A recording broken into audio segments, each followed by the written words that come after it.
Welcome to Our Health Inheritance. I'm Liz, and I'm really thankful that you're listening. So, this is all about my passion project, which is to get the word out and start a dialogue around genetic testing. I'm just going to share my journey through genetic testing through various posts, and we'll see where this goes. I'm not really kind of sure where this is going to take me, but I've had this idea in my head of sharing the story to inspire others to share theirs. I feel very strongly that everyone has a story to share, and we can all learn from each other. And so, what is kind of cool is I recently found a journal that I had written in, and I didn't remember doing so.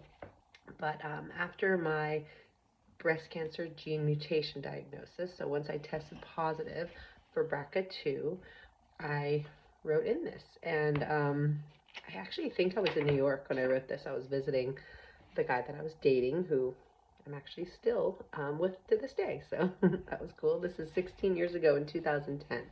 So I'm just gonna read a couple of the pages because it does really relate, and it kind of will correct a couple details that I shared in my post regarding my backstory, but most of the details were pretty close, but there's just a few things that were a little different that I remember. So it says 2010, an eventful year. My dad turned 70 and my brother turned 40. On my dad's birthday, January 25th, I met with a genetic counselor along with my sister, my cousin, and my aunt. We got a chance to ask all of our questions, mostly my questions, about BRCA2, which is the gene mutation my aunt and two cousins had already tested positive for. Now, I hadn't mentioned my other cousins yet. That is definitely something I plan to do um, with permission from my cousin and other cousin's family. But yeah, so I'm not going to mention their names or anything like that. But I did have two other cousins that already tested positive for BRCA2. Okay. The other thing I should mention is if you have BRCA2, you have a 50% chance of passing that on to offspring. So let's just make a mental note of that. And if you test negative, you can't pass it on anymore. It stops with you. So that is a beautiful thing if you can get a negative test. So let's see here. At the end of my appointment, I felt confident that all of my questions had been answered regarding insurance discrimination, especially. I immediately went to the lab after the meeting with the genetic counselor and had my blood drawn right there at UCSF on that day. For years, I have considered the testing, but the laws were not in place to protect me from potential discrimination by insurance companies. Would they see a positive test result as a pre-existing condition? My only true remaining concerns were related to that. I knew Bush, George W., had passed the GINA Act, which prevented discrimination due to genetic information. But I had also read that it wouldn't take effect for employer-based health plans until November of 2009. So now I remember GINA was signed in 2008, but I had an employer-based health plan, so I had to wait until November of 2009 to move forward with my testing. The blood draw and testing was no big deal. They told me to return in 2 weeks for my results. I returned with my sister, my cousin, and my aunt, same crew that did the counseling with me, and that was in February.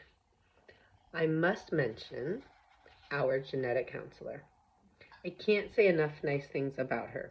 She's amazing, supportive, intuitive, knowledgeable, kind, and was just who we all needed at that time to get through what we were all going through. So, like I was saying, I returned with my support network and sat in a room with our genetic counselor. She asked me how I'm feeling, and I told her I don't think I'm positive for BRCA2. It's just a hunch. It's based on nothing solid, of course. And then I apologized for saying that since I realized I just set up what could be a very awkward setting in case she had to tell me that I was positive. I giggled nervously. She didn't giggle. Instead, she took a deep breath. I knew that wasn't a good sign. She then went on to state that I did in fact test positive for BRCA2. My response was simply, okay. My family mostly cried. My cousin had some encouraging words instead of tears.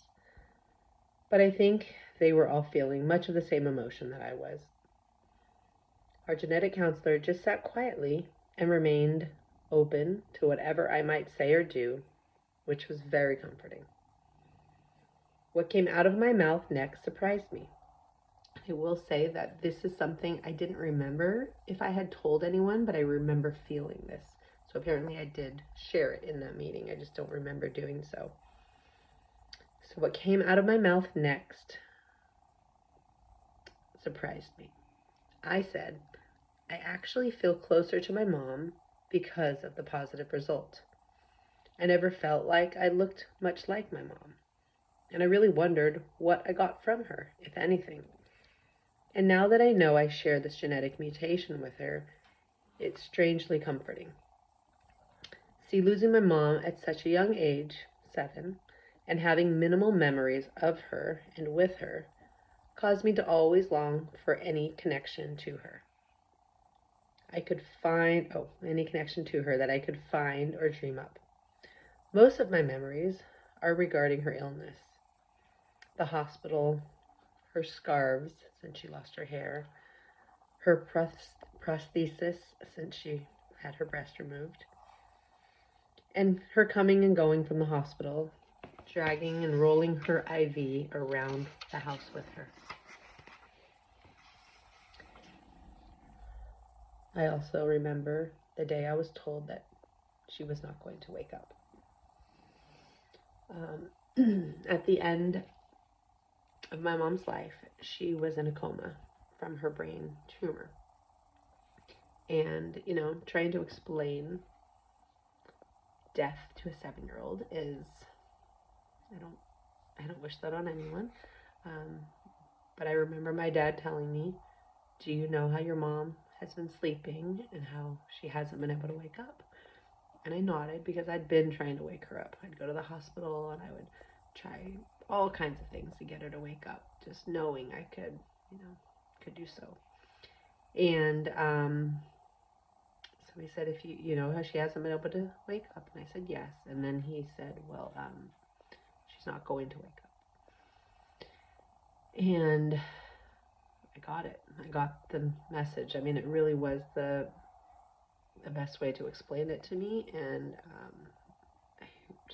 I'm so sorry my dad had to do that.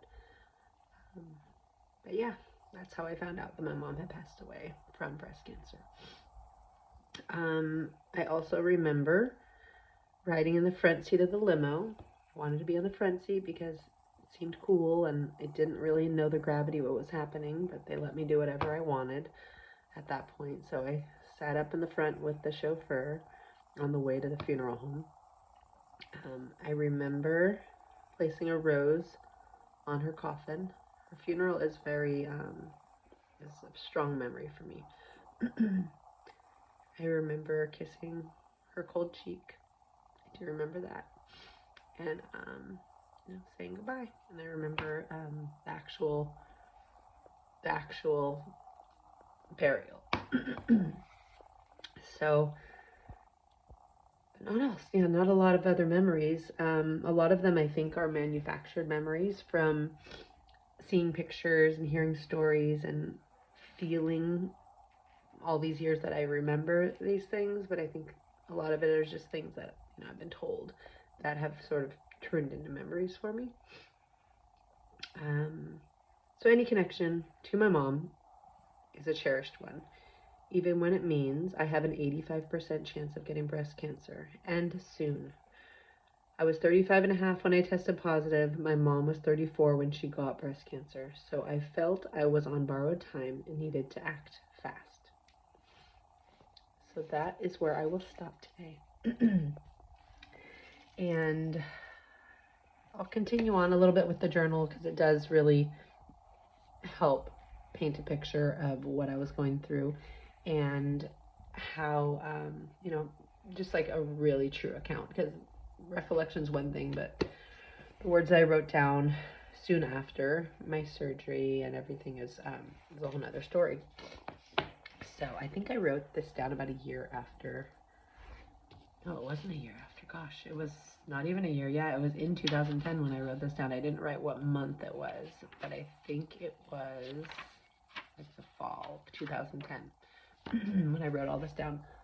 I'm sorry, I'm still a little bit sick, and also getting emotional causes my voice to crack anyways. So thank you so much for listening, and I really hope that sharing my story helps inspire you to share yours and to share this platform. So our Health Inheritance is here because I believe everyone has a story to share, and I think we can all learn from each other's stories.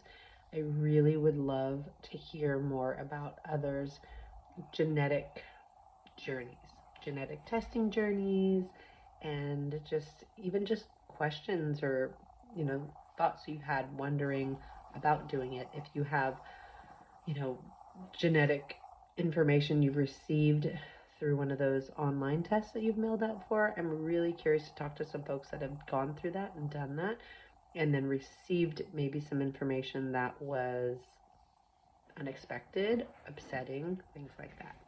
So we will continue. Thank you so much for joining.